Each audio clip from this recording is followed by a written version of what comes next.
Dios les bendiga, hermanos. Estamos ya para iniciar la lección de hoy. Hoy vamos a hablar acerca de el periodo intertestamentario y para eso pues vamos a empezar con la oración para iniciar la lección de hoy. Gracias, Señor, por esta noche que nos tienes reunidos. Gracias por cada hermano que se va a ir conectando a medida de la clase. Gracias por el tiempo que nos das. eh, y que pronto, Señor, puedan añadirse los hermanos que están ya por conectarse. Ahora, Padre, bendícenos en la lección de hoy, que es la última de esta clase, Señor, y ahí viene el examen. Ayúdanos a que todo salga bien y ayúdanos a darnos sabiduría y entendimiento. Te damos gracias por todo en el nombre de Jesús. Amén.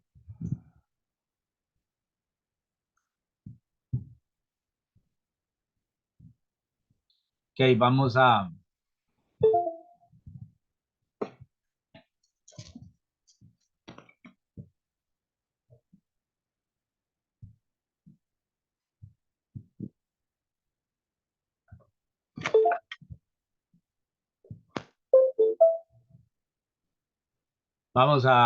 vamos a empezar. Vamos a empezar nuestra clase de hoy. Entonces, como dije, nuestra lección de hoy trata, la última lección de hoy, de lo que es introducción bíblica. Vamos a hablar del periodo intertestamentario. Para eso, pues vamos a hablar un poco de lo que es el periodo intertestamentario. Ah, bueno, vamos a, vamos a empezar entonces con un poco hablando de qué trata el periodo intertestamentario. Y es un periodo comprendido entre los dos testamentos. Por eso se llama intertestamentario. Fue uno de, de fomento y de cambio. O sea, hubieron muchos cambios en ese tiempo.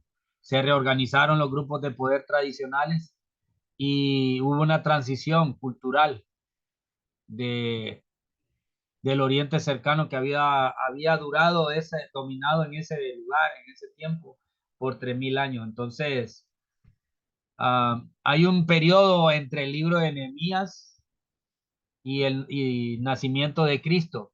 Y a este periodo se le llama periodo intertestamentario, que es aproximadamente el año 432. Es del año aproximadamente del año 432 al año 5 antes de Cristo. A veces se le llamaba años de silencio, pero realmente no hubo silencio en ese tiempo, pero en la Biblia pues no aparece ninguna situación en ese periodo. Entonces, de eso es lo que nos corresponde hablar hoy. Y estaba esperando que vinieran los...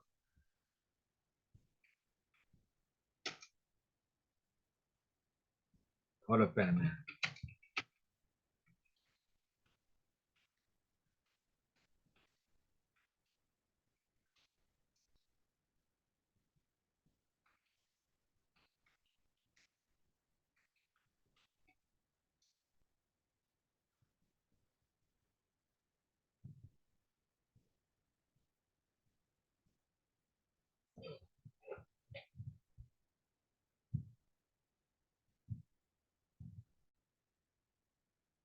Ok, vamos ahora para...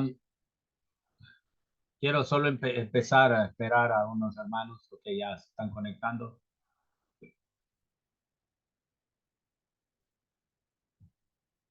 Dios le bendiga, hermano. Ah, Estaba diciendo que esta es la última clase bueno, la última lección de esta clase y espero, ¿verdad? Que otros hermanos se puedan conectar. Entonces, lo que vamos a ver hoy se llama periodo intertestamentario, que es el periodo comprendido entre los dos testamentos, por eso se llama intertestamentario. Otros lo llaman 400 años de silencio. Um, Había un periodo de transición en cuanto a la tradición cultural que había en ese tiempo. se mete una cultura, varias culturas se meten, varios reinos. Acuérdese que Israel estaba en el paso entre Europa, Asia y África, era el paso intermedio y todo el que quería conquistar el mundo conocido tenía que pasar por Israel y tenía que conquistar Israel. Entonces esas fueron, como diríamos, aparte de ser una bendición, también le traía conflictos a Israel. Y pues sí, este es un periodo que comprende entre aproximadamente 432 antes de Cristo al año 5 antes de Cristo. Ah, como dije, a veces llamado años del silencio. Ya un poco de la historia lo vamos a narrar aquí, ¿verdad? En el, vamos a ver un pequeño video corto para que sepan, ¿verdad? Sepan más o menos de qué lo que vamos a hablar. Entonces, Y vamos a hablar acerca del periodo intertestamentario. Es un periodo que dura aproximadamente 400 años y es esa hojita que se encuentra entre tu Antiguo Testamento y tu Nuevo Testamento. Este periodo está lleno de cambios políticos, cambios sociales y cambios religiosos que afectan profundamente al pueblo. En primer lugar, debemos de hablar un poco acerca de Alejandro Magno. Él tiene una ideología profundamente neoclásica. ¿Qué significa esto?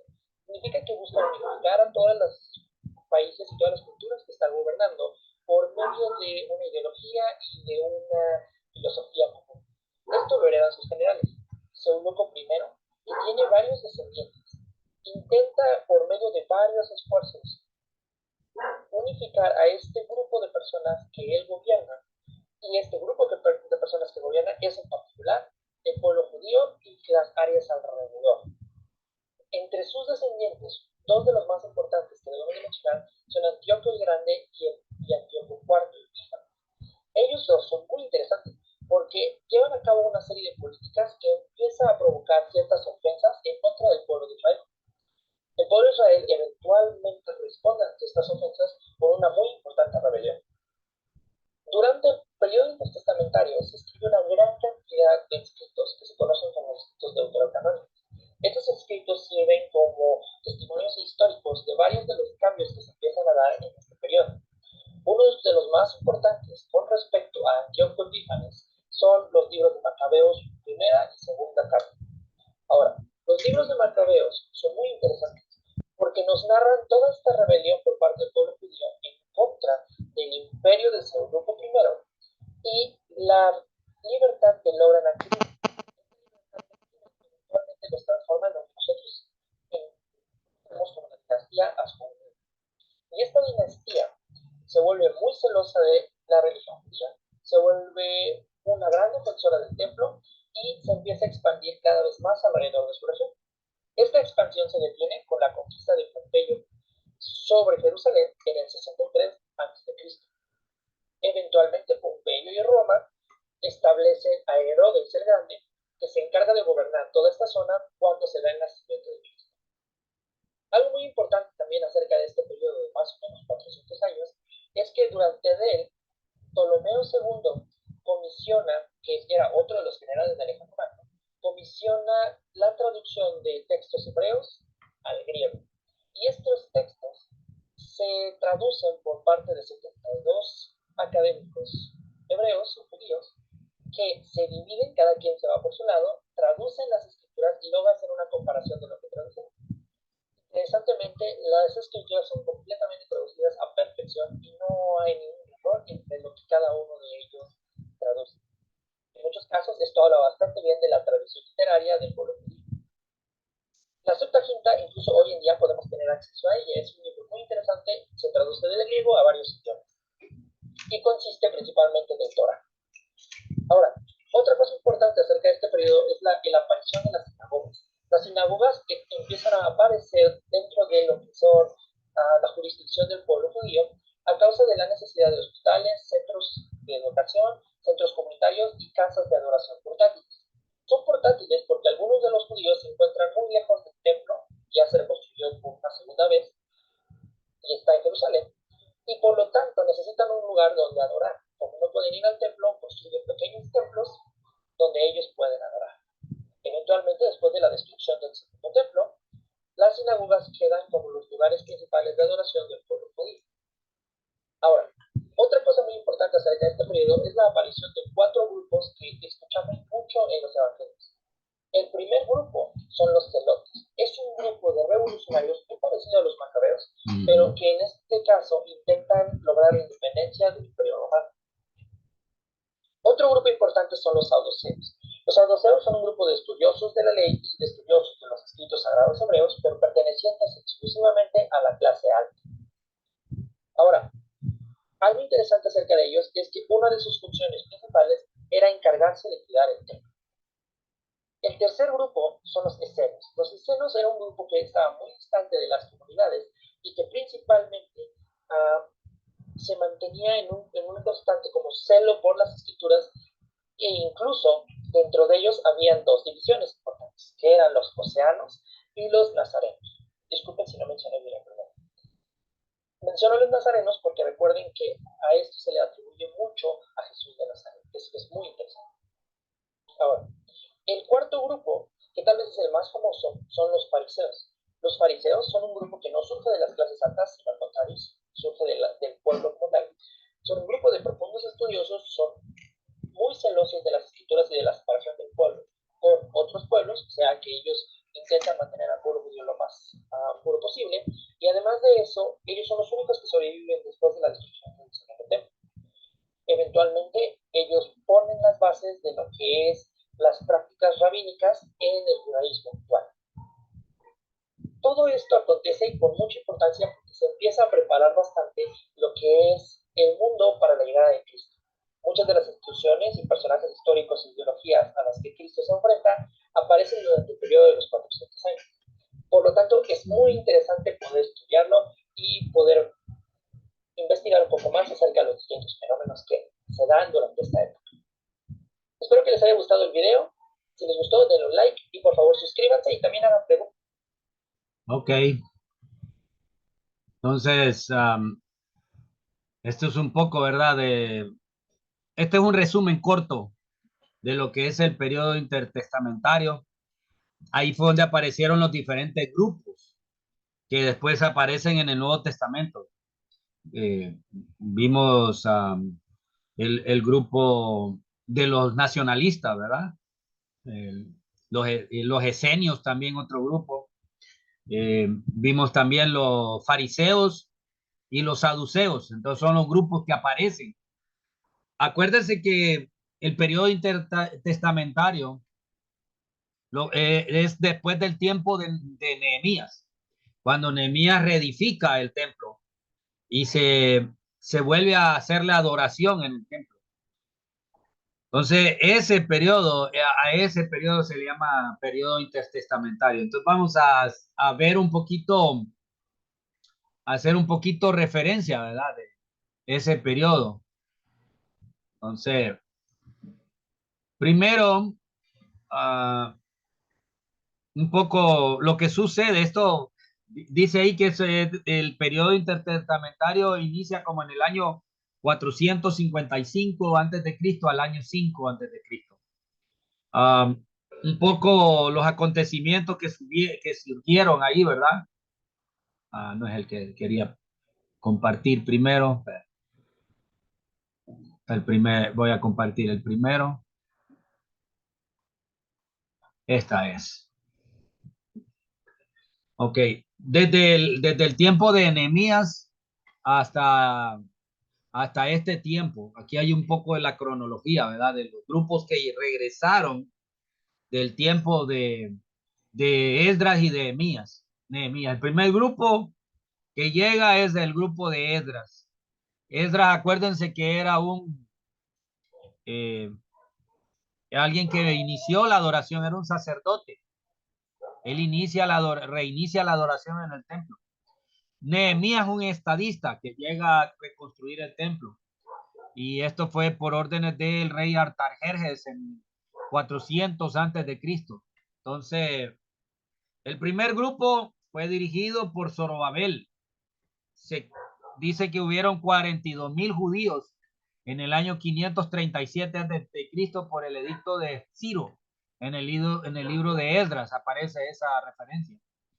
De ahí el primer grupo por Zorobabel, el segundo grupo por Esdras y el tercer grupo por Nehemías. Entonces, de ahí aparecen los últimos profetas, de ahí aparecen las profecías de los últimos profetas. En el año 520 antes de Cristo, las profecías de Ageo y de Zacarías. En el año 445 al 425, las profecías de Malaquías, Abdías y Jonás, que son los últimos profetas que aparecen en el Antiguo Testamento. Y esas son las fechas que más o menos le datan a ellos, ¿verdad? Entonces, ya para ese tiempo ya sabemos que después de Babilonia, la Biblia nos aparece que aparece la historia de Daniel, ¿verdad? Primero fueron conquistados por los babilonios y los llevaron a la cautividad. Después de los babilonios, Dios rompió el liderazgo de los babilonios y se lo cedió a los medos y persas. Después de los medos y persas, hubieron varias luchas de Israel con los de Asiria. Y de hecho, ahí aparece la famosa historia, ¿verdad? De Jonás. Jonás, Dios le manda a Jonás a que vaya a dar una profecía a Nínive. Y Nínive era la capital del imperio asirio. Entonces, por eso Jonás no quería ir, ¿verdad? Entonces, eso es lo que sucede en ese tiempo. Después de los asirios, hay una lucha, aparece una lucha, ¿verdad? Había unas batallas ahí. Ya Judea en ese periodo, antes de que lo conquistaran los griegos, con el famoso Alejandro Magno, que Alejandro el Grande, en el año 336 al 323. Ya acuérdense que Daniel, Dios ya le había revelado a Nabucodonosor en la, eh, en la visión de la figura que él vio, ¿verdad? De la imagen que él vio, con aquella imagen con diferentes materiales, hechos de diferentes materiales que simbolizaba los reinos que iban a venir, porque ese era lo que estaba pensando Nabucodonosor que iba a hacer para el futuro con el reino. Entonces Dios le revela a través de esa visión los siguientes reinos que iban a venir hasta el imperio romano y la división de los 10 dedos del imperio romano en 10 reinos que aparecieron después, ¿verdad? Entonces, eh, había un imperio que fue rápido, como el imperio de Alejandro el Grande. Ellos llegan a Palestina o llegan a Israel en ese año, en los años 333, conquistan Israel, pero el reinado de Alejandro Magno fue corto. Y como fue corto, fueron sus coroneles, los 3 coroneles quedaron al frente de todo el reino y el reino se dividió en 3 reinos. Ya sabemos que Alejandro Magno tenía un propósito, culturizar todo el reino donde él había gobernado, donde él gobernaba. Y a esto se le llamaba la cultura helenística, los helénicos. De ahí donde viene esto, ¿verdad? Los helenistas quisieron desaparecer por completo la palabra de Dios. Se levantan grupos en contra de ellos, ahí aparece un famoso Antíoco Epifanes. Eso ya la Biblia ya lo había advertido a través del profeta Daniel cuando había habido una profanación del templo. Y eso sucede en el año 168 antes de Cristo. Y hay una revuelta de los macabeos debido a eso, porque él hizo algo tremendo, ya lo vamos a ver en la historia, ¿verdad? Pero solo quería que viera un panorama rápido de cómo se había dado. Y con Alejandro Magno se dividen en 3 reinos: los Ptolomeos, los Seleucidas y ahí en Israel nace la dinastía de los Asmoneos a través de los Macabeos, de los hijos de los Macabeos. En eso es lo que se encuentra el Imperio Romano y Pompeyo llega a Israel, a Israel y conquista Jerusalén en el año 63 antes de Cristo. Entonces, Herodes el Grande llega, gobierna, lo ponen de rey en toda esa tierra. Herodes era el tetrarca, ¿verdad? Que gobernaba cuatro, cuatro provincias, entre ellos la de Judea. Y él es el que está en el gobierno, está como rey en el nacimiento de Jesús. Entonces, un poco, ¿verdad? De la historia. Como dije, esto es un poco los grupos que salieron, ¿verdad? Y esto ya Israel en tiempo, Judá en el tiempo de los macabeos. Que esto es lo más importante que sucede en el tiempo en este tiempo, ¿verdad? De la intertestamentario. Eso es lo más importante que nos aparece en ese tiempo.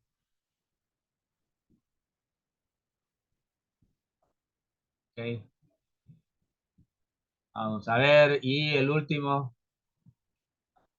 Entonces, un poquito lo que sucede, y eso ya lo vamos a ver también, ¿verdad? Vamos a ver la historia que aparece en nuestro material, lo que nos habla nuestro material acerca de esto, ¿verdad? Pasó el cautiverio de Babilonia, Israel dejó de ser una nación independiente. Cuando ya cayeron el último rey, los perversos últimos reyes de Israel cayeron. La división del reino y el reino del norte cae primero y después cae el reino de Judá, cae primero el reino de Israel y después cae el reino del sur.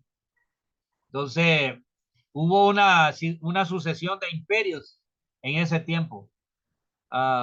Hubo los últimos años de la dominación de los medos y persas. Acuérdense que uno de los dos brazos era más fuerte que el otro. Se hablaba en la figura que vio el rey, vio los dos brazos, un brazo más fuerte, uno de hierro y uno hecho de barro. Y entonces uno simbolizaba a los medos y los otros los persas. Los persas eran más fuertes. Uh, entonces, Alejandro Magno toma posesión de la tierra que no se conocía todavía como Palestina, pero se empieza a llamar de eso, surgió muchas amenazas para Israel. Ya dijimos que Alejandro Magno estaba dispuesto a culturizar y quiso imponer su cultura en la región y eso trajo problemas, ¿verdad? Uh, el imperio, cuando muere Alejandro Magno en el año 323 antes de Cristo, el imperio fue dividido en sus generales. Dos de ellos fundaron las dinastías de los Ptolomeos y los Seleucidas en Siria y Mesopotamia. Uh, uno en Egipto y otro en Siria y Mesopotamia. Y estuvieron luchando entre ellos para tomar el control de Palestina. Los Ptolomeos respetaban un poco más la religión de los judíos, pero los Ptolomeos cayeron por los Seleucidas y ellos empezaron a hacer algo muy diferente. Empezaron un poco eran tolerantes, pero llegó uno de ellos, Antíoco Epifanes, que significa el Dios manifestado, reinó en el año 175 al 164 antes de Cristo, y él quiso influenciar en la cultura y quiso helenizar con la cultura griega a la fuerza y fue radical. Ya había una aristocracia de los griegos, de los judíos, que habían agarrado las costumbres. A ellos no les puso problema, pero sí había otro grupo que no lo aceptaron. Antíoco Epifanes hizo varias cosas, entre ellos quiso erradicar la religión judía, quiso desaparecer los textos de la Biblia o el texto del Antiguo Testamento, quería destruir todas las copias que habían disponibles. Mandó a hacer una figura de Zeus, el dios griego. Acuérdese que Zeus en la mitología griega es el dios de los dioses, que vive en el Olimpo. Él quiso hacer y también demandó que se le hicieran sacrificios a Zeus. Y lo mayor, al principio no había problemas con Antíoco Epifanes. Aparentemente tenía paz con los de Israel, pero el ultraje que él hizo fue construir una estatua de Zeus en el templo de Israel y sacrificó un cerdo en el templo de Jerusalén. Eso lo hizo. Entonces, eso fue lo que hizo Antíoco Epifanes. Y entonces eso dio lugar a una rebelión entre los israelitas. Y Matatías era un anciano de la casa sacerdotal y sus 5 hijos empezaron a liderar un movimiento de oposición a Antíoco Epifanes. Primero, Matatías destruyó el altar griego que se había hecho ahí, ¿verdad? En su pueblo, y él mató al emisario de Antíoco. Y esto hizo una revuelta, inició una guerra de 24 años, que terminó con la independencia de Judá hasta que los romanos con Pompeyo llegaron y tomaron el control.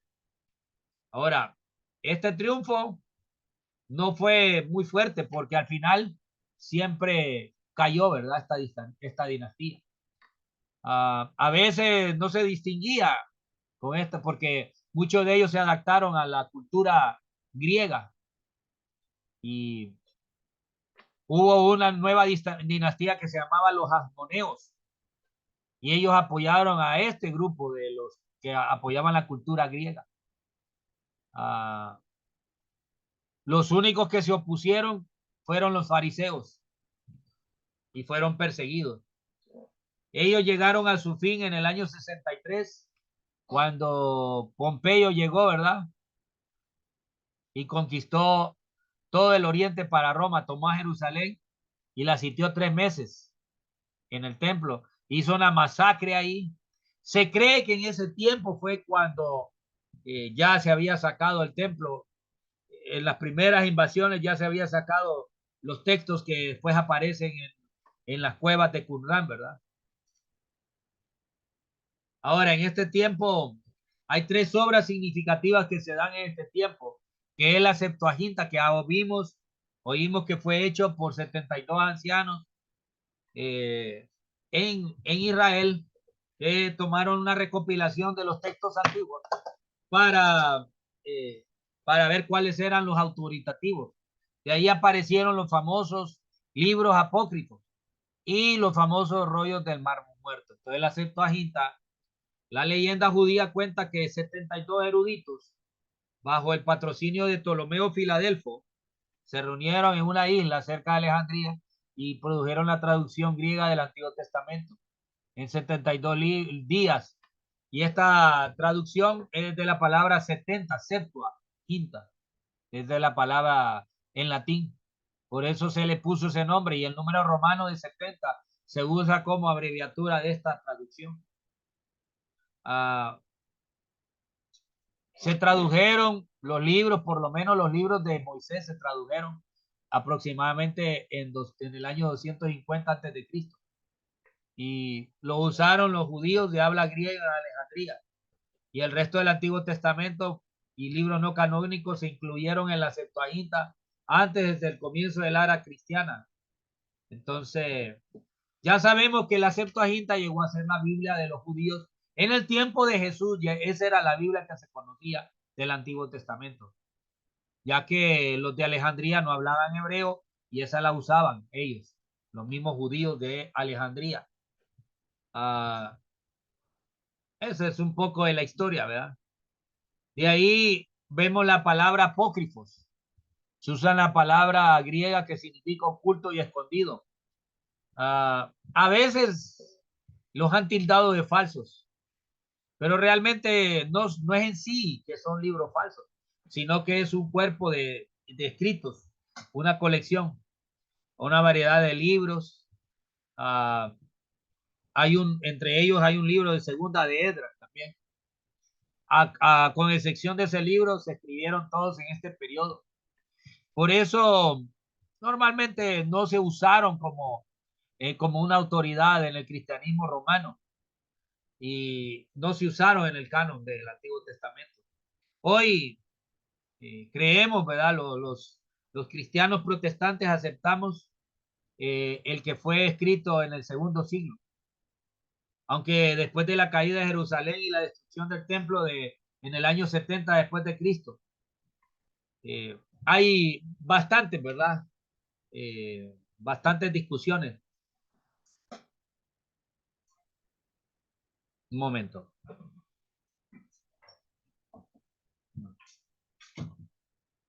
Hay varias discusiones en cuanto a esto, ¿verdad? Se cree que hubo un concilio en el año 90 antes de Cristo en el concilio de Jamnia.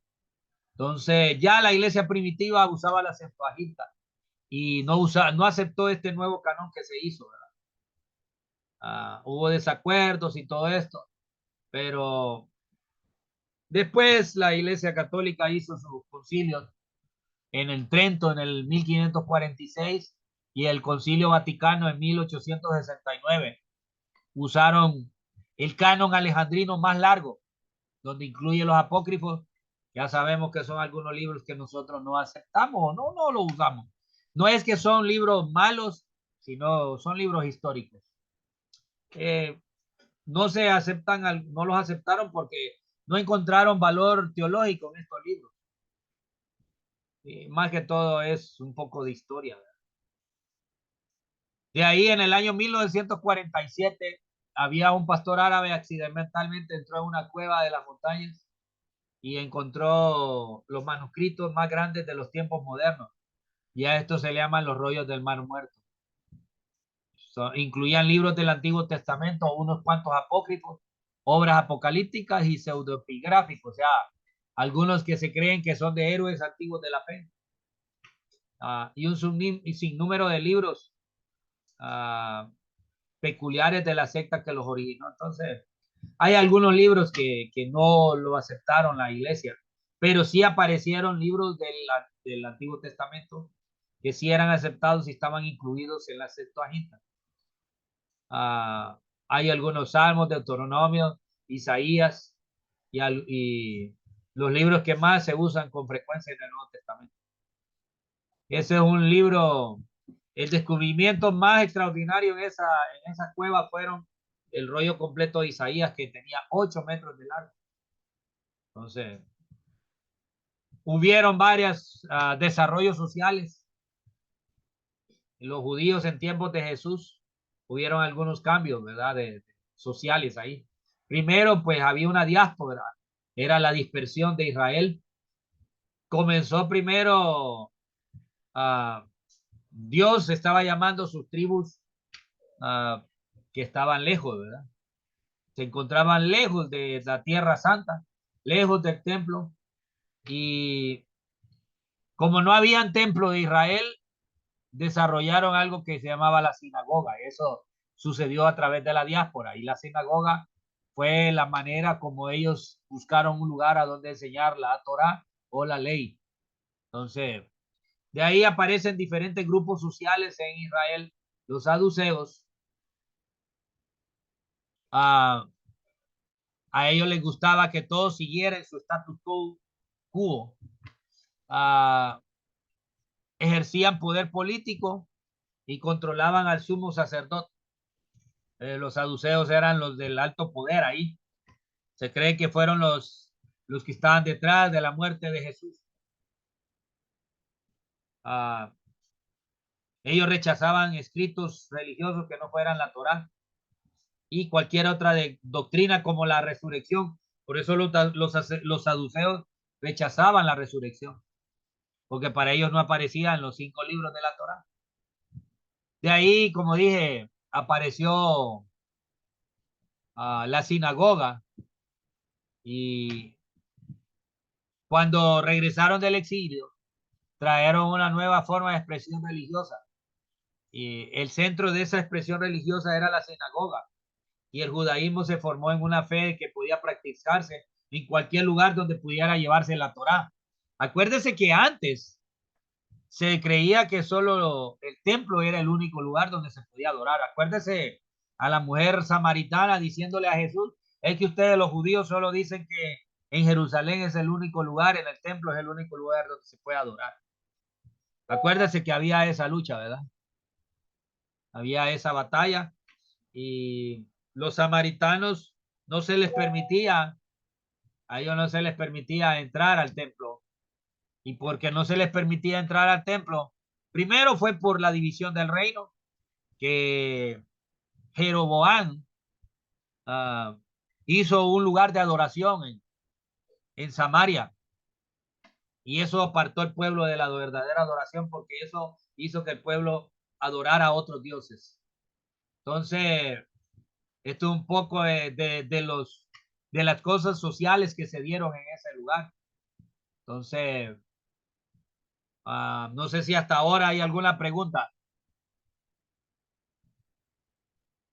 porque ya casi estamos por terminar el tiempo este tiempo, y vamos a parar unos minutos para iniciar la segunda sesión, que va a ser la última sesión.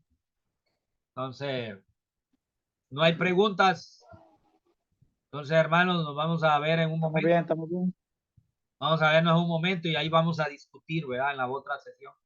Porque ya la otra clase, el otro lunes tenemos examen. Ya tenemos examen en el otro lunes, entonces va a ser de este último material que estamos viendo, va a ser el último. Y yo les voy a mandar la copia más actualizada que tengo de este material para que ustedes puedan terminar de estudiar todo lo que les falta, ¿verdad? Ya hicieron el primer examen y tratamos de hacer un examen para que no hubiera tanto material en este periodo. Entonces, no hay preguntas, nos vemos en 5 minutos para que puedan tomar agua. Dios les bendiga.